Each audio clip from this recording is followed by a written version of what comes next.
to gather some basic knowledge about working stress method. The analysis of reinforced concrete members subjected to bending are based on the following assumptions.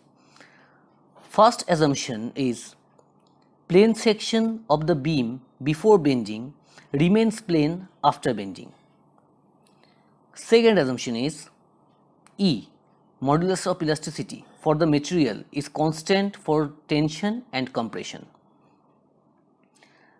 Number 3, each layer is free to expand of contract independent. Number 4, radius of curvature is large at bending compared to dimension of cross section. In this figure you can see this is a cross section of a rectangular beam section. In the middle of this section you can see a dotted line that is called neutral axis. Neutral axis for a beam section is the line of intersection of the neutral layer with the beam section. This is a straight line dividing the cross section into a tension and a compression zone. One of the basic assumptions made in the analysis of reinforced concrete beam is that the tension borne completely by steel. The upper portion of neutral axis is considered as compression zone and lower portion of neutral axis is considered as tension zone. That's why reinforcement is given in the lower portion. As you can see the cross section and stress diagram of rectangular section. In this figure 1 you can see the cross section of the beam. Overall depth, that means top fiber to bottom fiber, the total depth is denoted by capital D. Approx at the middle of this section there is a dotted line. As I told earlier, this is the line which is called neutral axis. The upper portion of this line is called compression zone, lower portion of this line is called tension zone. You can see 3 circles in lower portion. These circles are cross section of reinforcement bar. As I told earlier, tension is completely taken by steel reinforcement bar as per assumption. That's why in tension zone reinforcement is necessary.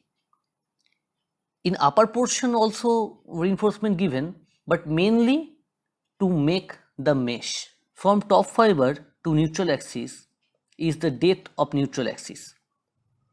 In case of working stress method, this is denoted by small n.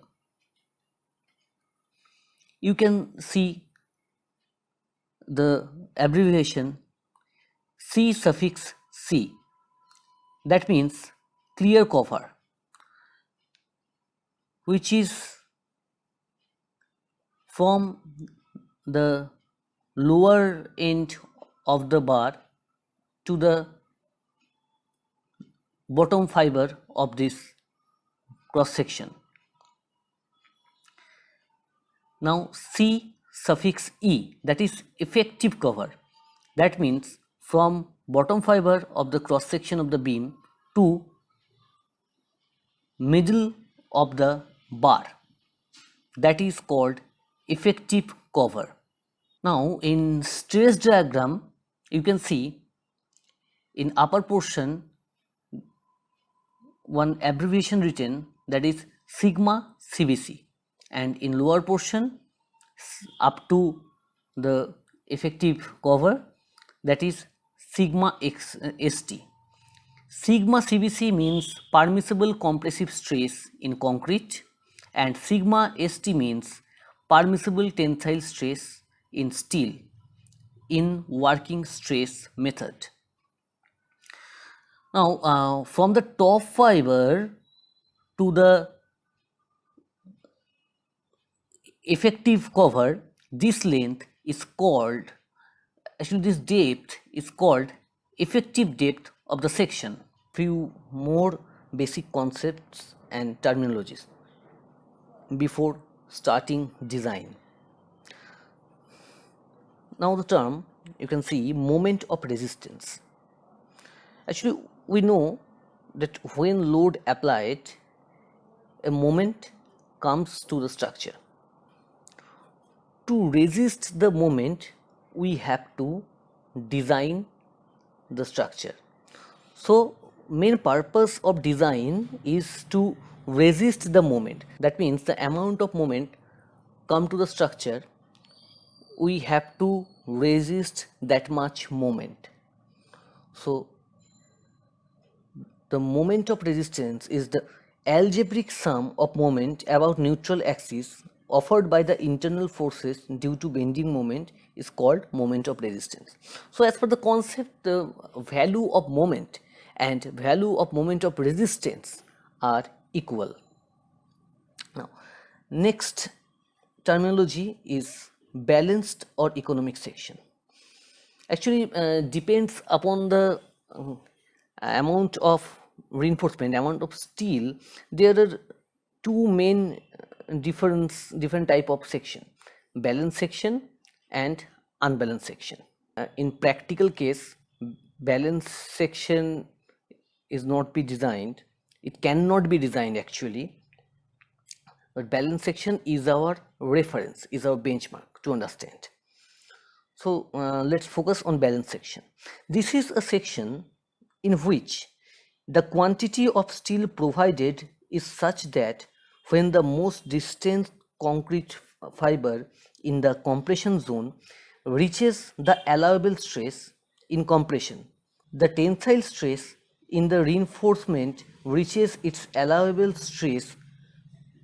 For example, let the allowable stress in concrete and steel be 7 Newton per millimeter square and 1. Hence, for the balanced section, when the extreme stress in concrete reaches 7 Newton per millimeter square, the stress in the steel will be 140 Newton per millimeter square.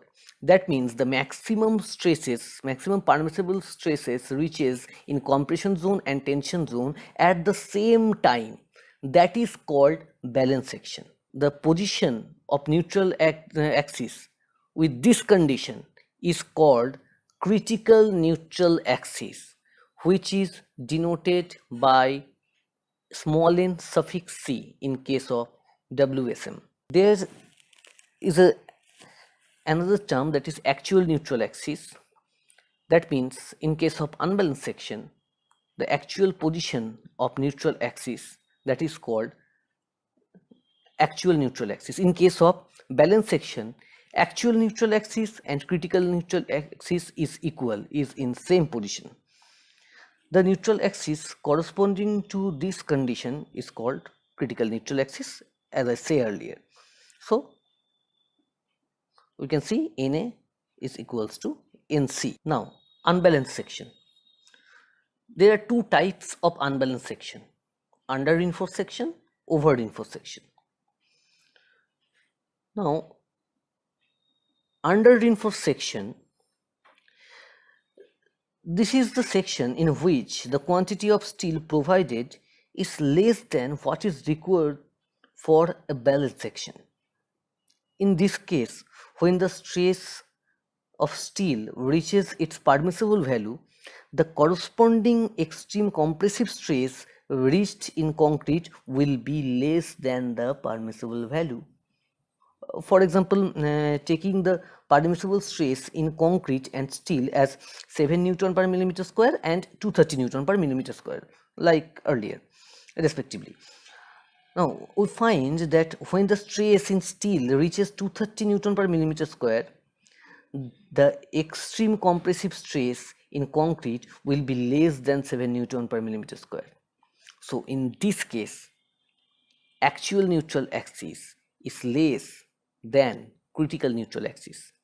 That means if we consider from top fiber, the position of neutral axis line is slightly upper than the position. Next is over reinforced section. This is a section in which the quantity of steel provided is more than what is required for balance section. In this case, when the extreme compressive stress in concrete reaches its permissible value, the corresponding tensile stress in steel will be less than its permissible value. Again, for example, taking the permissible stress in concrete and steel as 7 Newton per millimeter square and 230 Newton per millimeter square respectively. Now we find that when the stress in concrete reaches 7 Newton per millimeter square, the extreme tensile stress in steel will be less than 230 Newton per millimeter square. That means actual neutral axis in this case is greater than critical neutral axis. Now, in case of cross section of the rectangular section, from top fiber,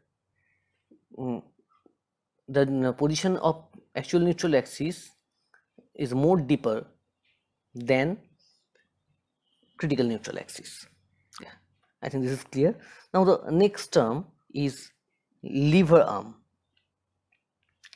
Lever arm, actually this is the distance between the line of action of the resultant compression and the line of action of the resultant tension.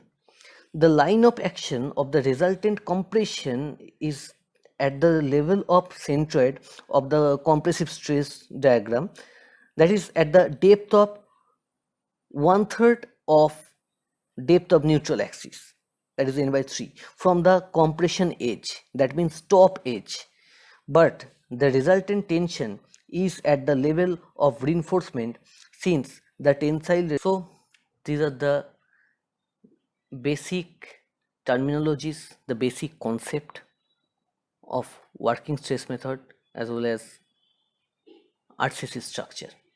That's all for this lecture. Thank you.